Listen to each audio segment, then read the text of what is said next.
Welcome to the Mind Your Wedding Business podcast. I'm your host, Kevin Dennis.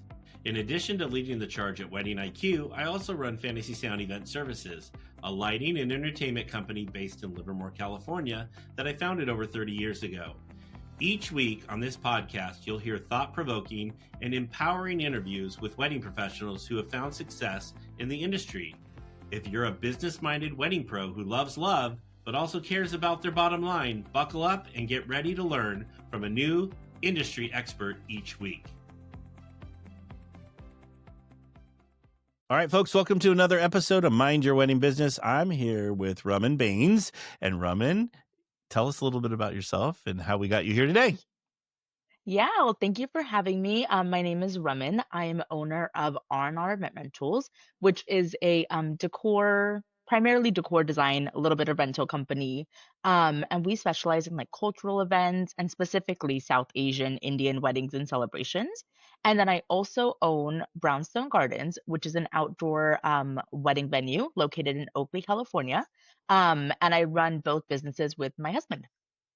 I love it. All right. So topic that we're going to be talking about today is diving into new territory, integrating two businesses into one seamless brand. So as we get going here, I'm really excited to dive into this topic and see how you guys did this. So what motivated you to expand beyond your original business and dive into a new service, or opening the venue?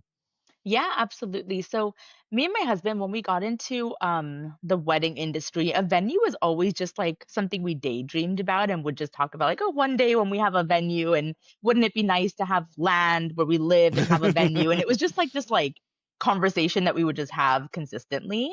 And a few years ago, we actively started looking for venues just kind of on a whim.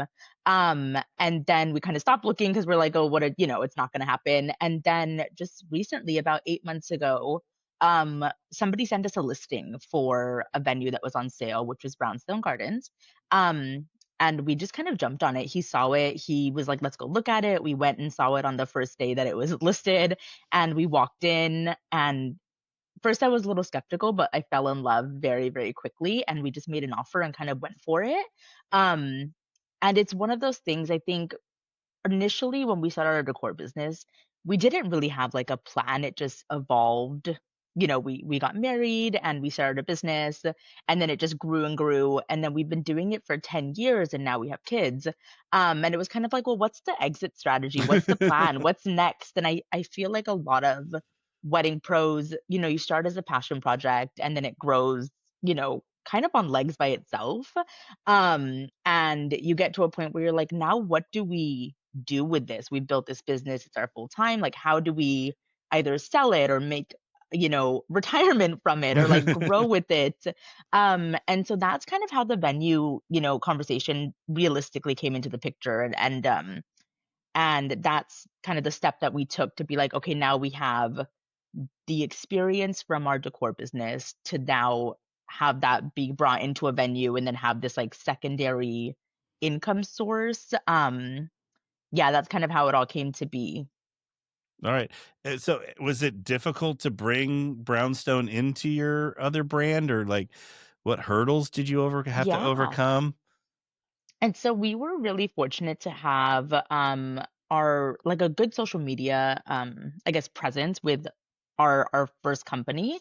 And so we put it out there initially just to all of our friends and followers that we had this venue, and it really, I guess, blended together really well. I think the business decor is one of those things that even though you're designing a space, you still have to know what the DJ is doing in order to Mm-hmm. then either decorate that area or make it flow. You have to know what's happening with the catering because you have to then either integrate the food service or the buffet with the decor. So decor was always thinking about the space and the other elements of it. And then obviously having now the venue, it just really went hand in hand.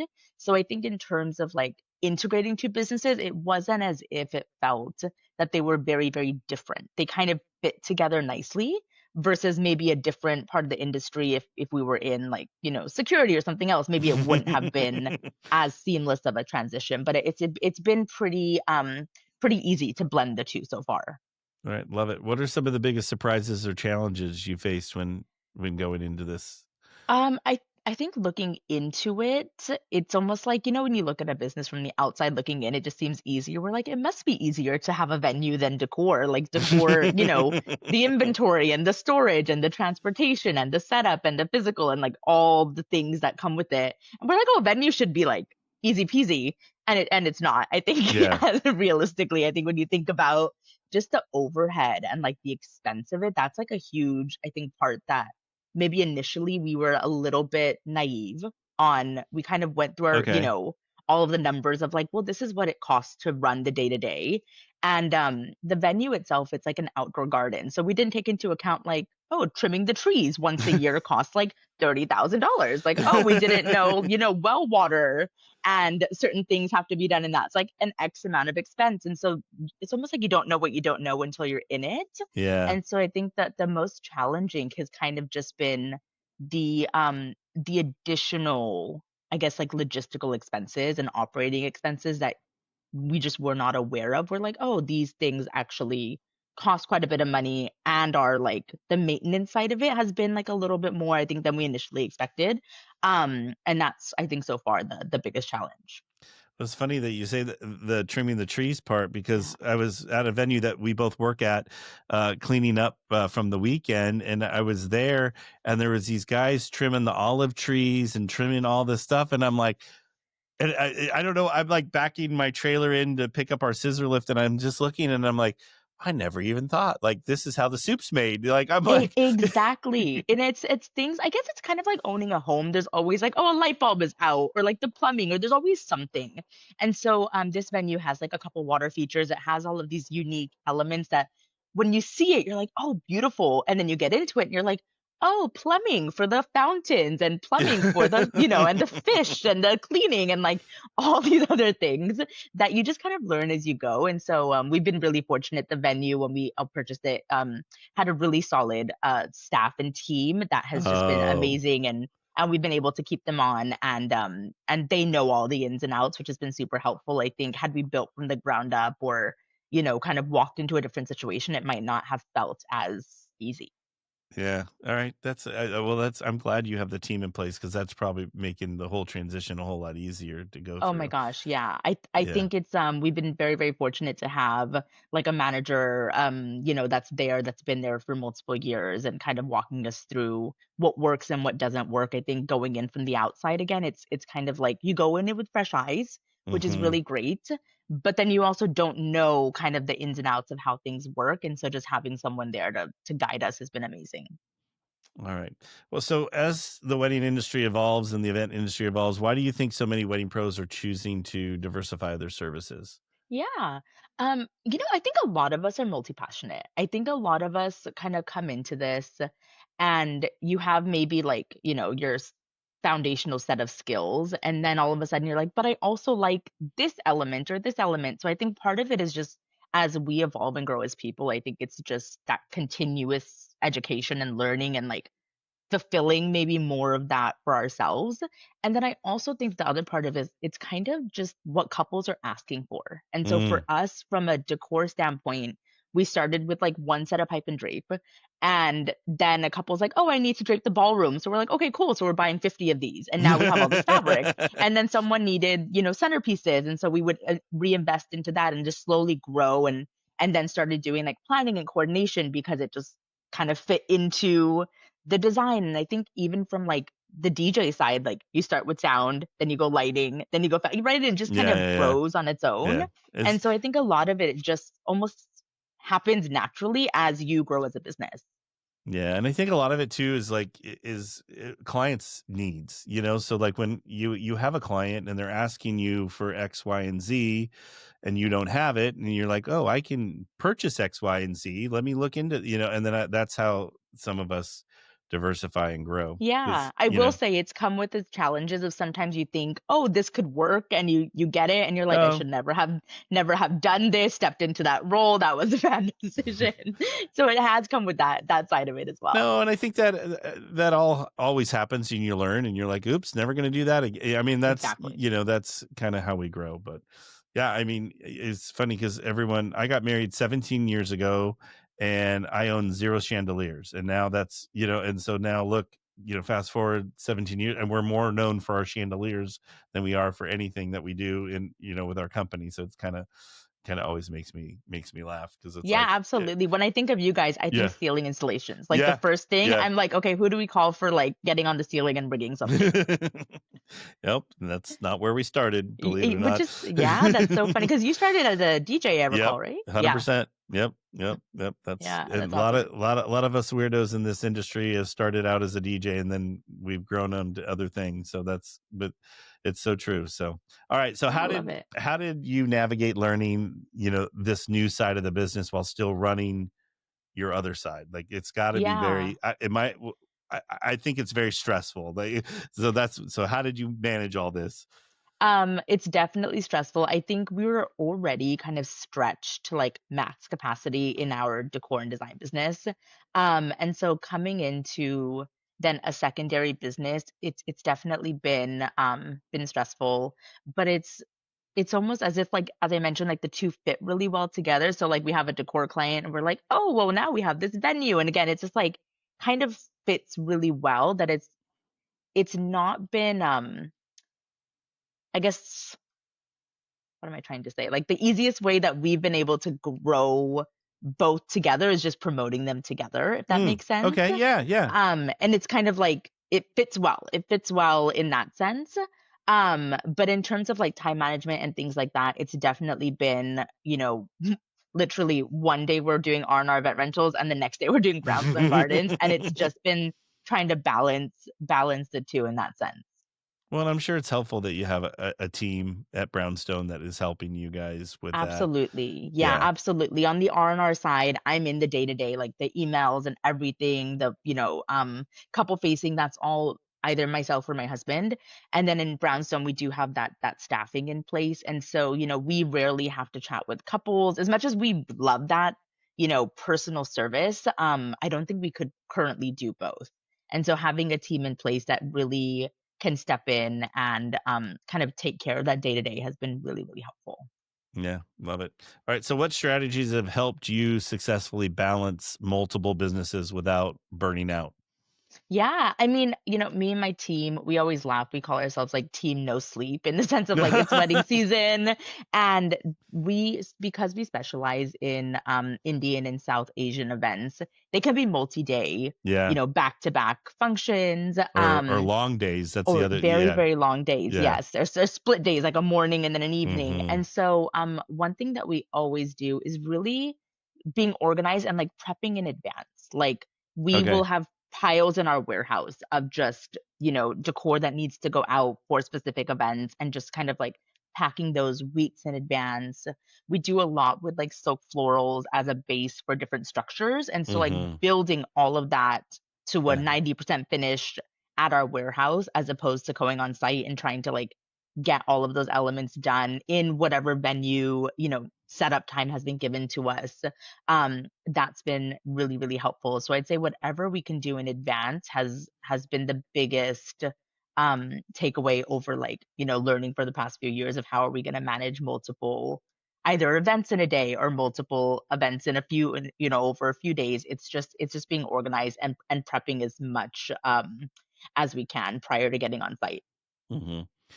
What, like, when it comes to structure, Yeah. like, so how do you structure your team and the operations to support these two services under one brand? Yeah, so it's been really, really interesting to see the overlap of how our team we have R&R Event Rentals, which is like decor design, a little bit of coordination and planning, and then we have Brownstone Gardens, which is the venue. And so me and my husband own both, and then we've got two staff members on this end, a few on this end, and they now also work Oh. overlapping, which has been interesting. So we've got a decor team that really focuses on kind of the day-to-day operations of like install and like the physical warehouse and physically going and setting an event, and they are now the ones that are physically going to Brownstone Gardens and like setting up decor and events there. And then we've got myself and my husband, which really are more, I guess, like the behind the scenes in terms of getting all the things done. And then we've got some of the staff over at Brownstone helping to now like either sell decor or like promote add-ons. And so it really Oh, has been okay. like one team supporting the other to fill in Yeah. the gaps, if that makes sense. No, 100%. Yeah. Yeah. I love that. All Yeah. right. So what tips do you have for managing staffing, inventory, or systems across, your different brands? Yeah. So I think in managing staffing, my biggest tip is to let them have ownership of their individual areas. Like I when I got into this industry, I never wanted to manage people. I still am not a fan of I just want to do my own work in my own bubble, and I don't like telling people what to do. I Let don't me do like my art yes, is what I always said.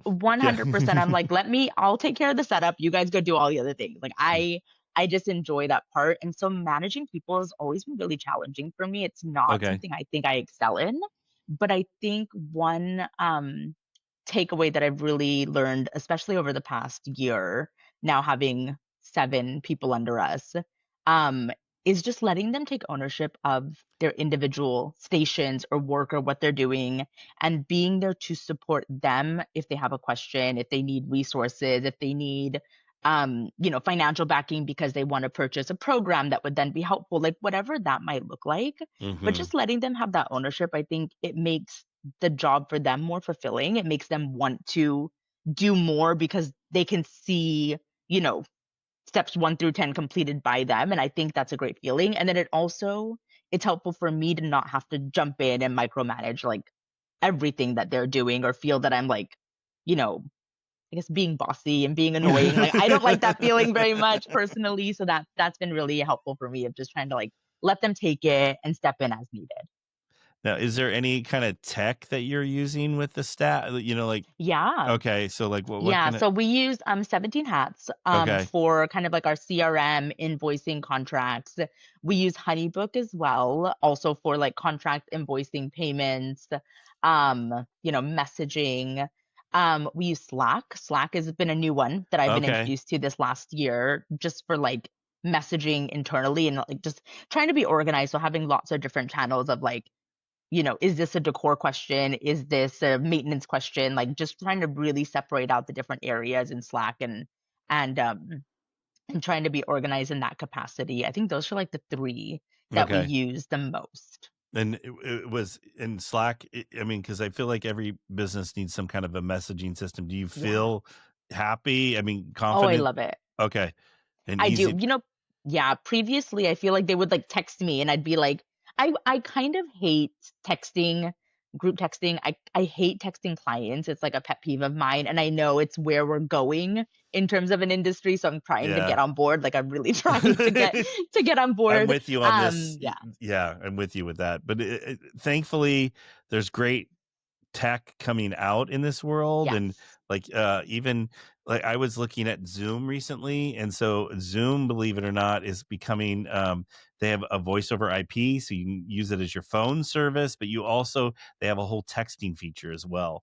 And Oh, I love that. yeah, right. And so I was like, I'm been looking into possibly switching us, because then that's going to solve the text messaging problem, because then everybody's work phone number becomes a text number, and that's how we can Yes. text with clients. So So for Brownstone Gardens, we're actually using this company called Hitched, okay, which it's partially I guess like behind the scenes advertising help and venue support, but then it also has features of like a text number which we now have, and mm, kind of like this like automated messaging and like all of these really internal features that have been really helpful on the venue side. And so that's something that we've started there, which I'm thinking to now integrate that on my decor side. Because no, that's couples are texting my personal number and I'm like, this we've got to figure out how to get this to stop. Like yeah, it's not no, I working. agree with you. Yeah, because you don't know when the tech, like you'll like I woke up the other morning and someone texted me at 3 a.m. Thankfully, I keep my Yes. phone on do not disturb, but I'm like, who the hell is texting me business,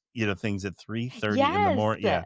So, and it's Yeah. like, and I very rarely give out my cell phone. It's very, I'm like, Do you really? I'm really bad at giving out my cell phone, which I need to like reel it in and be like, stop giving that number. I need to figure out a different number. So I'm going to say you might need to get a whole new number. that's what I thought about. I'm like, at this point, it's out there in the world that I need to now just have a personal number that only my husband has, and maybe like two people, and that's it. Nobody call me.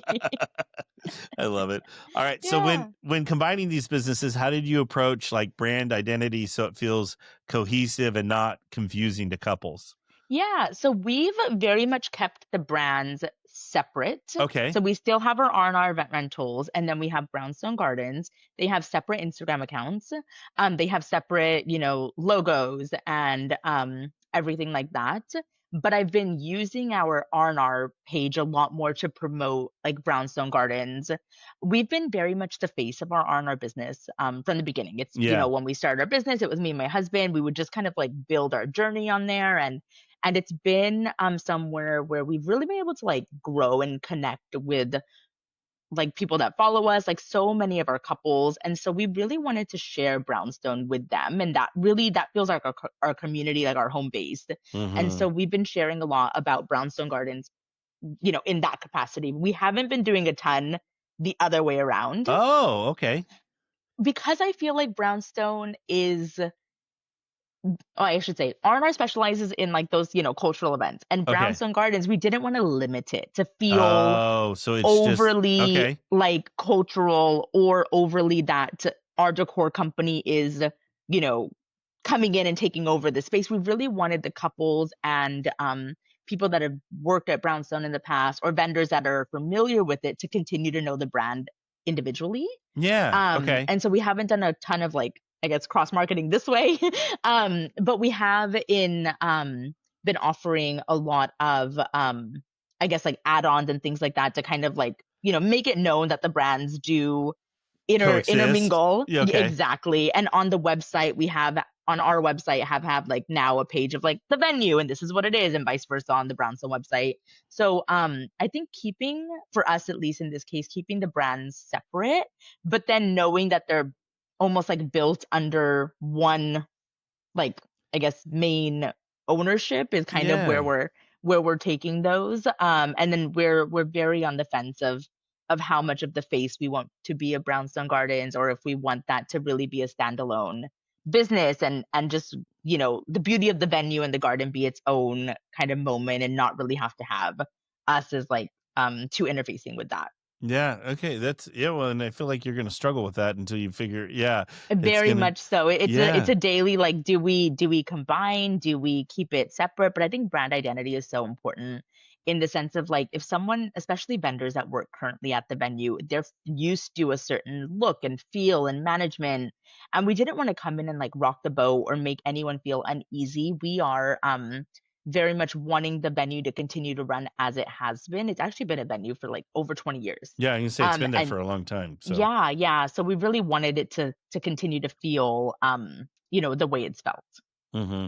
Now, do you find now that you guys have come together, like are on the venue side, are they starting to being able to upsell some of the decor items into Yeah, there yeah. We've made naturally? a So whole like, yeah, decor kind of add-ons, and our couples are wanting to add on like florals and lounge furniture and all of that. So it's been really cool to kind of see the two coexist. We've been yeah. doing a lot of styled shoots to just show different Oh, potential at the venue, which has been really, really fun to just be able to design from, not only like, usually designing more so like based on clients and what they're looking for, but for us to be able to show like, what do we want the venue to look and feel like, and designing from that perspective has been really cool. yeah. So I know you mentioned some social media stuff, but like what kind Yeah. of real like marketing strategy you feel works best when you were Yeah. positioning and expanding your service into this new, with new and existing clients? Yeah, so we've actually really dove into Instagram ads and Facebook Mm, ads for the first time. So with Brownstone Gardens, we've got full ad campaigns, and we've split it between, marketing just beautiful, simplistic weddings, and also marketing specifically like cultural and Southeast Asian events, and kind of seeing how that's playing out. And so really diving into like paid advertising, I think, has been really, really beneficial for the venue. And we mm. have pulled away from kind of like Wedding Wire and The Knot, and kind Okay. of different I guess like directory type of advertising for the venue, and just leaning a little bit more into social media as our kind of medium for where we want to get the word out. I love it. And so are you feeling it successful or Yeah, so far so good. We've got the majority of weekends booked for next year, which is super super exciting. that is exciting. Yeah, so far so good. We definitely are also like thinking about, Google ads or other things like that, but so far social media we have found it to be really really successful. We are also on Pinterest and just trying to have a presence on different platforms.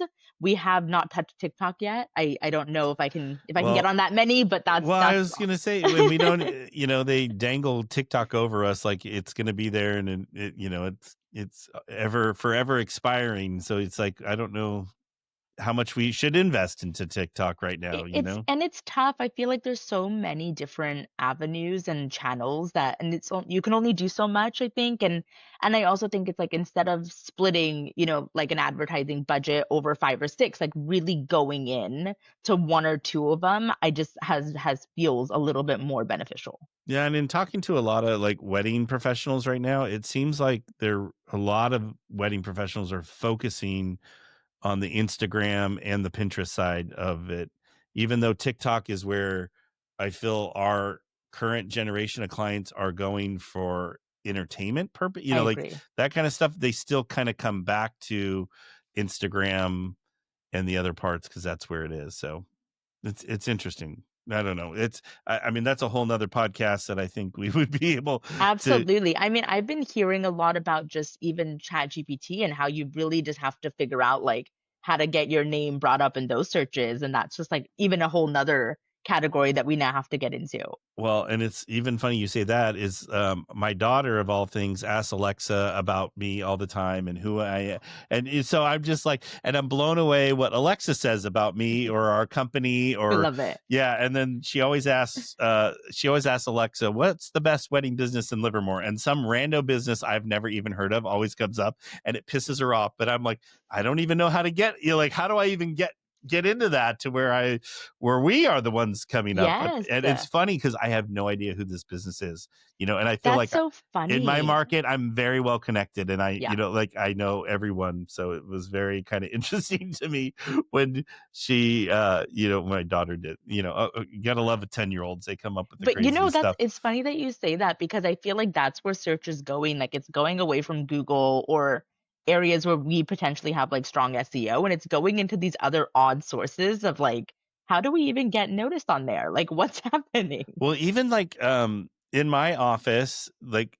sometimes the girls will search Instagram for stuff. And I'm like, I would have never in a million years thought That's of my new thing. yeah, I keep hashtagging things, and I wanted to get a haircut. And yeah. I went to Instagram to find like somebody that could do my haircut. And I was like, oh, that's a different way. I would have thought Google, but no, like that's where I went because I wanted to see real cuts and all this stuff. And I Yeah. think that's kind of where we have to focus. If that's where people are searching, that's where the focus has to be. Yeah, and so I think you guys are probably dead on with the Instagram ads and all Trying. that. Yeah, no, it seems like where the couples are right now. So, Yeah, absolutely. all right. So, did you have to do a lot of education to the couples about your multiple service offerings and? It's hard to have either multiple brands without then feeling like confusing or overwhelming. And so Mhm. we've been trying to I mean, in terms of a venue, it's the first place that couples are really looking for, the first like step in their wedding planning journey. And I feel like they come in, they don't know much, right? It's like they don't know what they don't know. It's the first time they're doing this for most people. And they have no idea like what to ask. And so I feel like the venue education has been huge Mm. in terms of making sure couples are aware, like, you know, what does it mean if a venue offers catering versus a venue doesn't offer catering, versus what are the options for bar, like all of those things. I feel like that education has been really really heavy on the venue side, making sure couples are fully aware of what they're getting, because sometimes you get into it and you think it's really really expensive, and then you're like, oh well, I'm getting all this stuff, so it actually is less expensive than if I went to a venue that didn't have anything and now I'm paying for everything. Like again, you don't know until It's you're in it. yeah, and it's probably they don't understand it's not apples to apples every time when they're It comparing it's it. Yeah. it's really, really not. And I think so the education on the venue side I think is so important. And then the decor, we've just kind of put it in as like, here's an add-on link, should you be interested. We're not overly pushing it. Again, I don't want to be confusing. I don't want couples to get overwhelmed. And it's so easy to look at a pretty picture and be like, oh, this is what I want. But until you understand, is this the right fit for you? Does it work for your guest count? Does this work for the type of catering that you want? Does the bar package make sense for you? Do the logistics fit? Decor, I think, is not even a conversation that should be had until all Hmm. of those other more important things are like addressed.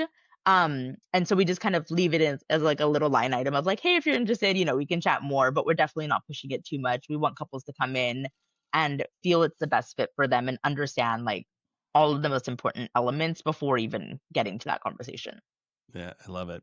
Now, have you had any like I was just thinking like any backlash from the R&R side about that you guys now own a venue and you're working at like other venues that may refer you or any of that stuff? Have you Not That's yet. good. Yeah, Yeah. not yet, but we're also pulling back a lot on the R&R side. We're being much more our time is much more limited now. And Yeah. so we're just being more selective of what we take on, where we work, who we work with, how many clients we take on. And a lot of our more than backlash, a lot of our couples are like, don't stop doing this. Like, Oh, how funny. Yeah, yeah, yeah, we have a couple that we just did and she's like, my sister's getting married and you have to do her wedding. And so yeah. it's been more of like, please don't stop doing this at other venues and not just your own. Yeah. But so far we're just pulling back a little bit in terms of just limiting our time. But we are still keeping our venue very open in terms of we're not an exclusive decor vendor. We want vendors to love to work at Brownstone Gardens. We obviously come from a vendor first background. We understand like load in and load out needs, and like we know what it takes for vendors to want to work at a venue, and so we want to keep that really open to other rental companies, decor companies to come in and to want to work there as well. Well, I didn't even think about it until you said that. Like, have you gone in and have you changed any of the policies? Everything. Oh, because I'm gonna say we Yes. because you got to love the venues that give you have 2 hours to get like an Indian wedding done. Like there's no way. Yeah, I'm crying. I'm crying Yeah, at all of those venues. I mean, there's a handful of venues that we wouldn't even, if someone said I'm getting married at X venue, I'd be like, I can't. Like, yeah, I've tried it. It doesn't work. They're not flexible. And I won't take on something that I can't execute yeah. 110%. Like, I it just doesn't 100% make agree. sense. And I would be very straight up with the client and let them know that right off the Mm-hmm. bat. And so we've gone in for Brownstone Gardens and made it so vendor friendly. We Oh, have, given, I think, 4 hours as like a standard for a cultural wedding setup. And we're also, if someone came in, they're like, I have a huge production, we need 6, we would just give it to them. Like, yeah. we'd be as flexible as we could be. We would treat vendors the way that we would want to be treated at any other venue. And we come from that mindset. And so I think we're making it as easy as possible for for a vendor to want to work at our venue. And I think that's where a lot of venues go wrong I is agree. is when they make it difficult to work at. And it just like it blows my mind. There was a venue that literally had that 2 hour mark. And one day I showed up 5 minutes before and they made me sit at the gate and waited until we hit that hour mark, and then I was able to drive my van in. Yeah. And I was just like, really, I didn't hit as much traffic as and I'm like, 5 minutes is going to really make that big of a difference. I was just like, okay, I'll sit here for 5 minutes, like Yeah.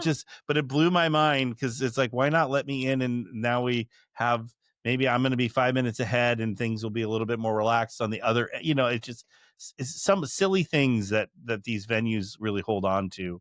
And I I understand I rules I are agree. rules, Yes. but there needs to be rules in place, but also there needs to be, you want your vendors in love with working at that property.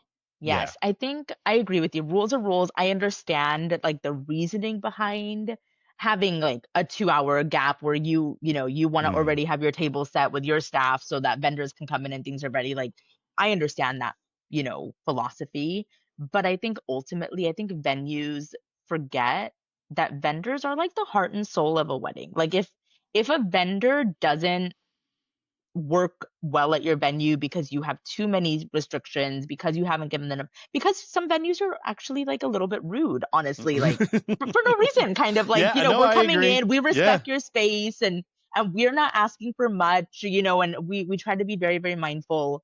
But with decor, we come with a lot of stuff.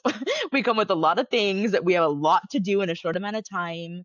And venues are not always friendly, and I'm always extremely surprised. And I kind of have my list of like the venues I don't want to work at anymore because No, we've had bad experiences. no, and it's funny. I'm the same way, and you'll sit around at a wedding. You guys are usually not part of it, but when I am DJing a wedding, we're at Yeah. the vendor table, and the conversation goes about how hard or difficult it is to work at X, Y, or Z Hmm. venue, and and it usually go to that. And these venues, that's where I think they're losing out on the marketing. Where I think it's going to help you guys with your venue is that you're making it vendor. God, I'm Vendor. this is hard to keep track. But anyway, keep making it vendor Yes, friendly. That where vendors are going to be, oh my God, you need to go to the Brownstone. You need, have you, because that's what we want. yeah, and that's, you want that buzz around it where everyone like, oh my God, have you not worked there yet? You need to work there. This is Yes. the best place to work, and that's That where, yeah, that's where we come from. That's I think our personalities as well as our mindset. Like if we go somewhere, it doesn't matter if you're like the CEO, the janitor, like whatever your role might be, like I'm going to respect you and be kind to you because that's just our demeanor. And yeah. I feel like that's what we want to represent with our venue. Like it doesn't matter who you are. If you come in, we show you love regardless. We want vendors to love it. We want our couples to love it. And it starts with the vendors first. It doesn't go the other way around. Yeah, and I feel like you get what you put out there, and I agree. if you come at me hot, I'm going to come back at you hot. Yeah, and there's no Yeah, reason. yeah, Usually there's no yeah, reason. yeah. I'm like, why are you yelling at me right now? But I'll yell Yes. right back. It's like, I mean, you know what? Sometimes you have to stand your ground, and there's certain things, but yeah. usually I feel like there's no reason for at least that off the bat. No, I agree. All right, so as we're wrapping up, what advice or would you give someone that is going into this, trying to diversify, buy another Yeah. brand or bring another brand into their brand? I think the biggest piece of advice would just be really clear on if you are diversifying, how do you anticipate those blending together and Okay. working well together? I think it would be really difficult to buy something that doesn't somehow coexist with your initial offering. So I think that Okay. would be my biggest takeaway is just something that seems to fit, whether it be something in the same category or something that can easily sprinkle into your existing offering. Like if I'm a photographer, I shouldn't go out and buy a limo company. I mean, it's a different ball game. It doesn't mean you can't, Yeah. but you can, do photo shoots in your limos. There is usually a trail of how you can get there, but you just have to figure out what that means. I love that. All right. Yeah. So, Raman, how do Yes. folks get in contact with you? And we will have Yeah. all this information in the show notes as well. Awesome. So I'm mostly on Instagram at R&R Event Rentals or at Brownstone Gardens. And then we have a website, brownstonegardens.com or ramanandravine.com. All right, perfect. We will have all that, like I said, all that information in the show notes. Thank you. Raman, I can't thank you enough. It's been a really wonderful speaking with you, and we haven't had anyone that has broached this subject on the podcast, so it was kind of fun to go down the road with you and Good. learn a little bit about blending these brands together and making it all cohesive. Absolutely. This was such a treat for me as well. And if anyone has further questions, I'd love to chat with you guys. So definitely send me a DM. All right, love it. All right, thank you for being here. We'll see you guys Thank next you. time on another episode of Mind Your Wedding Business. Bye, everyone. Bye. Thank you so much for tuning into another episode of Mind Your Wedding Business, brought to you by Wedding IQ. If you've got a topic you'd love to hear us cover, or if there's an area of your business you're struggling with, let us know and we'd be happy to help. Don't forget to check out our other episodes on Apple, Spotify, YouTube, or wherever you get your podcasts. And if you're a fan, we'd really appreciate it if you would subscribe and left a review. It helps more wedding pros find us and learn more from our guests too. Thanks again for listening to Mind Your Wedding Business. We'll catch you next time.